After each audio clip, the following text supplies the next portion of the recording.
Not so cute when they're in your house. No, I They guess can they are. gnaw on stuff, they can make nests, they can just become a general pest of the inside of your house. Okay.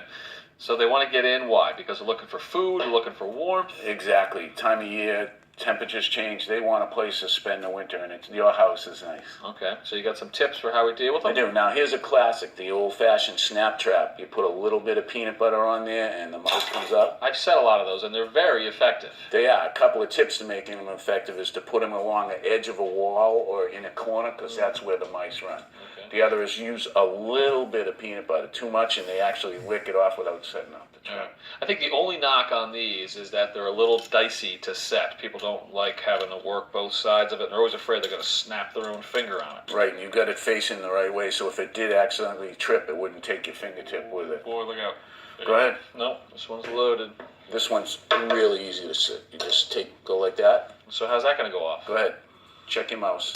Oh yeah. All right. So same idea, just easier to set. Right, so what they've done is they've come up with some versions that are covered. This is a plastic hood that actually on the inside is a trap just like that. So you just set this, So once he gets snapped, you don't Yeah. actually have to look at your handiwork. right, and it'll trip and it'll say mouse caught on the outside. You just take the whole thing and get rid of it. Beautiful. What's this guy here? This one's pretty morbid. This is an electric one that will actually kill them. Open it up. Oh. They set a foot on those pads at the same time, and they No snapping, but same effect. And then I guess once he's in there, just dispose of. yeah, actually that one's good for a lot of traps. Not a lot of people like to see that though.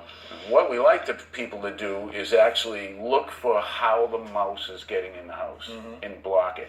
Tommy has a great idea where he puts foam in an opening, then takes this cloth and pushes it in. Now you have to remember, anything bigger than 1/4 of an inch, the mice can get through. Crazy how small of a space they can get through. Unbelievable. So So this a is combination of the two of them? right. This is a great solution: foam, wire cloth, and then this again. Right.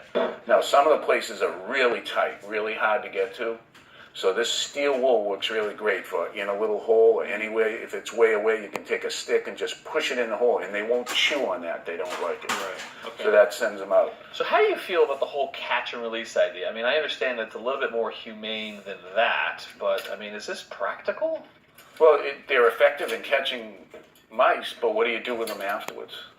In Massachusetts, I take them to my neighbor's house. yeah, well, that's the problem. In Massachusetts, it's illegal to transport a live animal and let it go on someone else's property. Right, okay. May not be true in every state, but that's just for here. So if you're going to do catch and release, just make sure you got a plan for the release part. Yes, exactly. All right. Now, the other thing that works really well is repellents. It covers an area, and it will keep them away without killing or doing anything like that. This is a great one. You just take and throw this in your RV or a boat, and it lasts 30 days. Good. All right, so some good tips, and if none of this works, I guess you're making a call to the exterminator. Yeah, and they may use a poison to get rid of the mice. And in that case, you may end up with a little whiff or something that died in the wall. All right, good tips, Roger. Thank you. Thank you. They're cute, aren't they?